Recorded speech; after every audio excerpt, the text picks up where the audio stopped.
Hello and welcome back to your own channel Indian Defense Analysis, where we bring to you all the latest development happening in the defense sector. The BMPT or Terminator is a famous Russian version of IFV, that is Infantry Protection Vehicle, and this vehicle was designed for supporting tanks and other armored fighting vehicles in urban areas. It was designed based on the combat experience gained from Soviet-Afghan War and the First Chechen War. Unlike the other versions of BMP, the BMP-T is heavily armored to survive the urban combat scenario.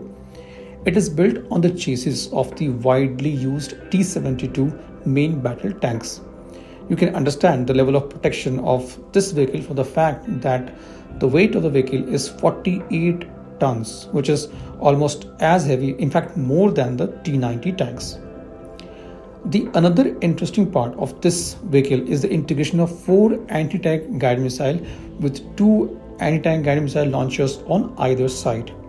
It also features 2 30mm autocannons, 2 grenade launchers and 1 coaxial 7.62mm machine gun. So in summary, you can see this has a decent firepower. So if we summarize, the BMP Terminator was designed as a tank buster as well as engaging infantry and soft skin armored vehicles using its 30mm autocannon and having protection and weight of a main battle tank. Now recently, the first image of Namika Mark II came out. This vehicle looks very similar to BMP Terminator. It is also based on the Russian designed BMP chassis and features 2 anti-tank guided missiles on either sides, so totally 4, and a 30mm autocannon and grenade launchers. However, from the Namika Mark II prototype image, we cannot see increased protection level in the vehicle. This means that DRDO is trying to build a tank buster with capability to engage even infantry and soft skin armored vehicles using 30mm cannon. This solution does make sense for Indian Army, as the vehicle is no longer just a tank buster but can also be used to attack other kind of vehicles or infantry. Further, no additional protection on Namika Mark II makes it lighter and easier to transport, especially in the high altitude regions. If we compare the Namika, which is also known as Nag Missile System or NAMIS, there's a visual difference. NAMIS has 6 ready-to-launch anti-tank guided missiles with 3 launchers on either side. It is also integrated with a 7.62mm machine gun. The turret of NAMIS provides 360-degree fire coverage and has elevation capability of 0 to 24 degrees. It is also equipped with an advanced land navigation system, helping the commander with better situational awareness in the battlefield.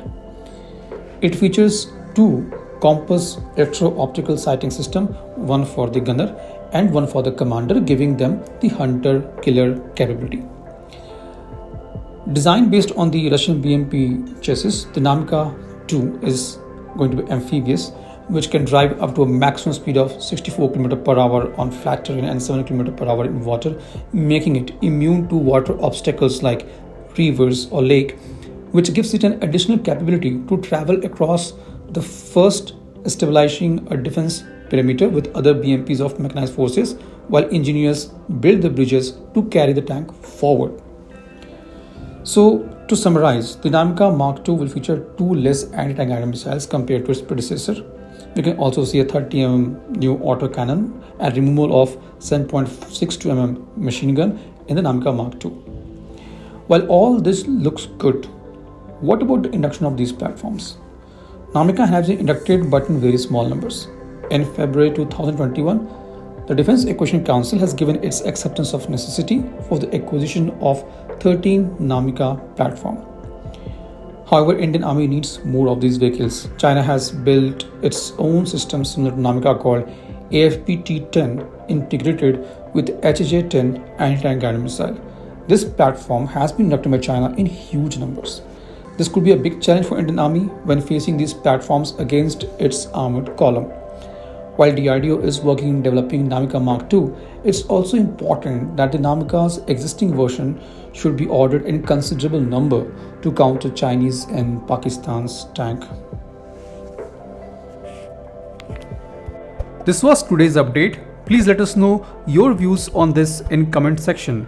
If you like the video, do not forget to like, share and subscribe. With this, I would like to say goodbye and Jai Hind.